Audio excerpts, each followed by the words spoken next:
Ah. So yo guys, I'm Fresh Breed. Nandito ako ngayon sa Casa Marcela. So tara, samahan niyo ako tignan kung anong meron dito. So, Elas Cafe. Meron silang Elas Cafe guys. Pagpasok mo pa lang, ito na yung bungad. So, ito may mga halaman. So, ito guys, nandito tayo. Parang dining room to Then, may mga iba't ibang room. So, guys, this is the first room. So, meron siyang one bedroom. Kung gusto niyo naman ng double bed, nandito tayo sa next room, guys. Double bedroom. Yan. And the third one is, tatlo ang room natin dito, guys. So, pwede kayong, marami kayong pagpipilian kung ano yung ano sa inyo, mas fit.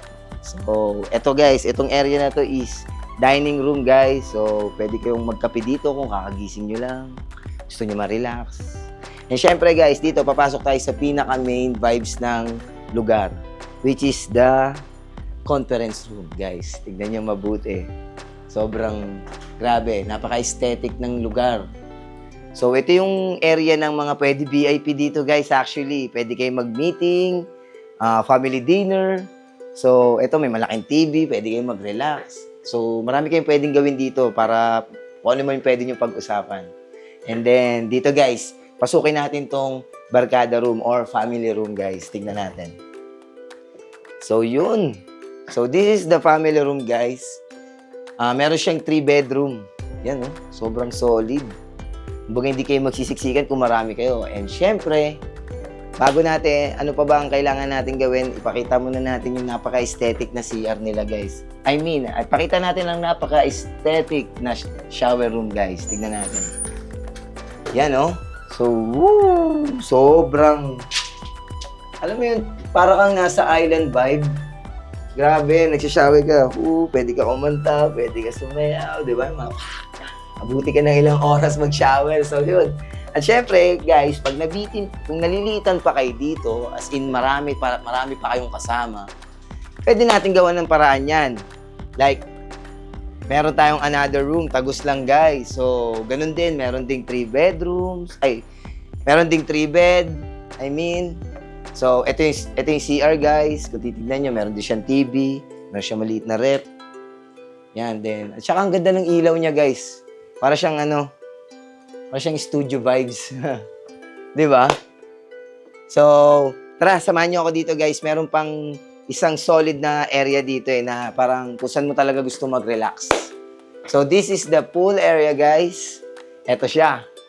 So, bago tayo dumiretso sa pool area, meron tayong madadaanang shower area again. Very aesthetic na naman. Yan, titignan nyo. Di ba?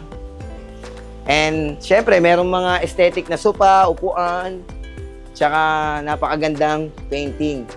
Yeah.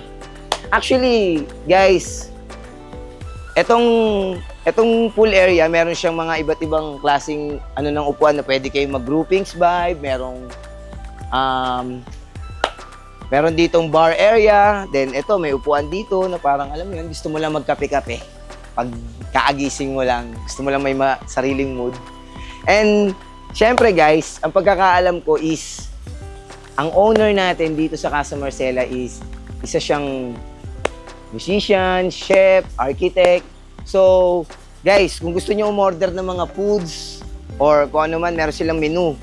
The rest, ito ang pinaka-solid doon. Kung ano yung gusto nyong pagkain or ipaluto, pwede nilang ihanda sa inyo. Dahil, syempre, ulitin ko, ang owner is chef. So, marami siya pwedeng i-design nyo. And, tara, samahan niyo ako dito. And this is the exit area, guys. So, meron din tayo dito. Pwede kayong lumabas kung dito nakapark yung mga sasakyan nyo. So, ayun. Kung baga kanina, dun yung entrance din, pwede rin dito. So, by the way, sara muna natin to. Ayan. So, once again, guys, this is the Casa Marcela. So, sobrang relax niya, guys. As in ako, based on my experience, 5 days ako dito. Sobrang talagang okay na okay yung mood ko. Wala pa. Nalayo ako sa kung ano mang iniisip ko. Sobrang relaxing lang. And then, syempre, guys, kung gusto nyong mag-private book, like, gusto nyo, kayo lang yung dito, kayo lang yung tao dyan, pwede, guys. I-search nyo lang yung page nila, Casa Marcela. And then, ayun, sagot na nila, kayo bahala. Sila nang bahala mag-accommodate sa inyo guys, and alam ko kung ano yung gusto nyong relax para sa pamilya, barkada man yan, may bibigay nila sa inyo yan. So hanggang dito na lang guys. Maraming salamat. Stay fresh.